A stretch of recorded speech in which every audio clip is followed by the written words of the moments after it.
आध्यात्मिक कहानियाँ। नमस्कार दोस्तों, स्वागत है आप सभी का एक बार फिर से आपके अपने पसंदीदा YouTube चैनल आध्यात्मिक कहानियों में। दोस्तों, आज का ये वीडियो बेहद खास है क्योंकि ये है महाभारत काल से। आज मैं आपको एक ऐसी कहानी बताने जा रही हूँ जो कि बहुत ही ज्यादा रोचक है। जी हाँ, अयोध्या में तैयारियां। किस चीज की? राम और माता सीता की। जी हाँ, चलिए शुरू करते हैं।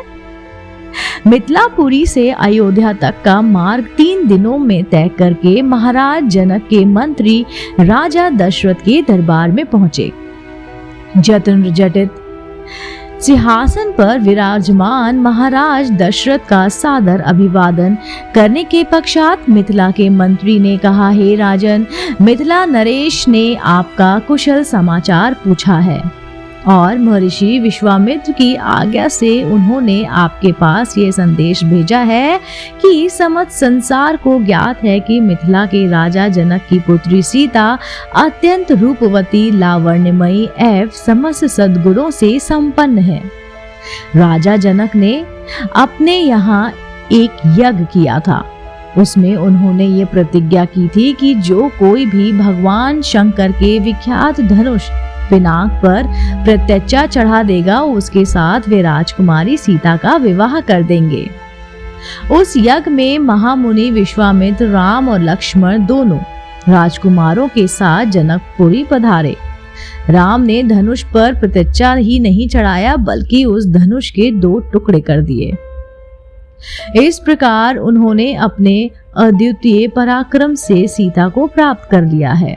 अतः राजा जनक ने आपसे सादर अनुरोध करते हुए ये संदेश भेजा है कि आप अपने समस्त परिजनों, बंधु बांधवों, मंत्रियों एवं पुरोहितों तथा गुरु वशिष्ठ के साथ शीघ्र बारात लेकर मिथिलांचल पधारें, ताकि राजकुमार श्री रामचंद्र के साथ सौभाग्य आकांक्षी सीता का विवाह वैदिक रीति रिवाज के साथ संपन्न हो सके और मिथिलेश कन्या के ऋण में उऋण हो सके।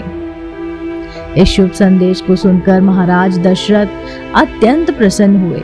राम लक्ष्मण की कुशलता एवं अद्भुत पराक्रम का समाचार सुनकर उनका हृदय विभोर हो गया था। वे मंत्रियों से बोले, मंत्रीवर, हमारा हृदय राम और लक्ष्मण से मिलने के लिए बहुत ही ज्यादा व्याकुल हो रहा है, इसलिए आप शीघ्र ही परिजनों एवं दरबार के सभासदों के साथ जनकपुरी चलने की व्यवस्था कीजिए। समस्त बंधु बांधवों, राज के प्रतिष्ठित सेठ, साहूकार, विद्वान आदि सबको बारात में चलने के लिए निमंत्रण पत्र भिजवाइए। सेनापति जी ने कहिए कि वे शीघ्र चतुरणी सेना को तैयार होने का आदेश दे। यदि संभव हो तो ऐसी व्यवस्था कीजिए कि हम सब लोग कल ही प्रस्थान कर सके, क्योंकि हमारे समधी मिथिला नरेश ने हमसे बहुत शीघ्र मिथिलापुरी पहुंचने का आग्रह किया है। साथ ही परम पूज्य राजगुरु वशिष्ठ जी, वामदेव, जाबाली, कश्यप, मार्कंडे, महर्षि कात्यायन आदि ऋषि मुनियों से भी ये प्रार्थना करें कि वे कल प्रातःकाल ही हम लोगों के चलने से पहले ही जनकपुरी के लिए प्रस्थान कर जाएं। इसी बीच में हम तीनों महारानियों को यह शुभ समाचार देने के लिए जाते हैं। इतना कहकर राजा दशरथ ने मंत्रियों को आदेश दिया कि वे मिथिला से आए हुए अतिथियों का उचित सत्कार करें और उनके खान पान, ठहरने आदि का समुचित प्रबंध करें। इसके पश्चात वे स्वयं राजप्रसाद के अंतपुर में पहुंचे और तीनों रानियों को बुलाकर यह शुभ संवाद सुनाया। शीघ्र ही यह समाचार जो है संपूर्ण अयोध्या नगरी में फैल गया। घर घर में मंगल गान होने लगे, नृत्य संगीत का आयोजन होने लगा। महाराज की आज्ञा पाकर मंत्री गण तथा भृत्यगण विवाह की तैयारियों में जुट गए। जन जन के मन में अद्भुत उत्साह था। ऐसा प्रतीत होता था जैसे प्रत्येक व्यक्ति के भीतर विद्युत का संचार हो रहा हो। सभी लोग अभूतपूर्व द्रुत गति के समस्त कार्यों को संपन्न कर रहे थे।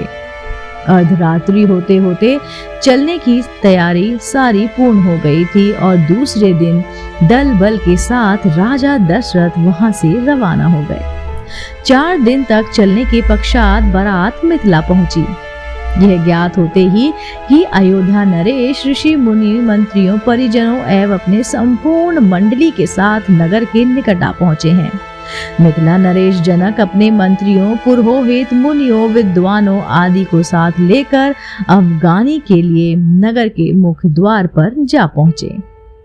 उन्होंने बड़े आदर के साथ राजा दशरथ की अभ्यर्थना करते हुए कहा, हे नृपश्रेष्ठ, आपके दर्शन करके मैं कृतज्ञ हुआ और आपके पदार्पण करने से जनकपुरी की भूमि धन्य हुई। आपने सीता को अपनी कुलवधू के रूप में स्वीकार करके मेरे वंश को सम्मानित किया है। यह मेरा अहोभाग्य है कि आज मिथिलापुरी में महर्षि वशिष्ठ, वामदेव, मार्कंडेय एवं कात्यायन जैसे परम तपस्वी महात्माओं के चरण पड़े हैं। मैं नहीं समझ पा रहा हूँ कि इस असाधारण सम्मान को पाकर किस प्रकार अपने भाग्य की सराहना करूं। इस प्रकार समस्त आगत महानुभावों का सत्कार करके महाराज दशरथ को उनके साथ आए हुए ऋषि मुनियों बंधु बांधवों मंत्रियों एवं सैनिकों को जनवासे में ठहराने की उचित व्यवस्था की गई। जनवासे में राजा दशरथ बहुत देर तक मुनि विश्वामित्र और अपने दोनों पुत्रों के साथ बैठे हुए अपने कृत्यों का और पराक्रम का विवरण सुनते रहे। इस विवरण को सुनकर कभी वे आनंद से रोमांचित हो जाते, कभी आश्चर्य से दांतों तले उंगली दबाने लगते और कभी कभी प्रशंसा से अपने राजकुमारों की पीठ थपथपाने लगते। बातचीत करने के पश्चात भोजन आदि से निवृत्त होकर वे विश्राम करने के लिए चले गए। दोस्तों, उम्मीद करती हूँ आपको मेरे द्वारा सुनाई गई कहानी यानी कि अयोध्या में तैयारियां पसंद आई होगी।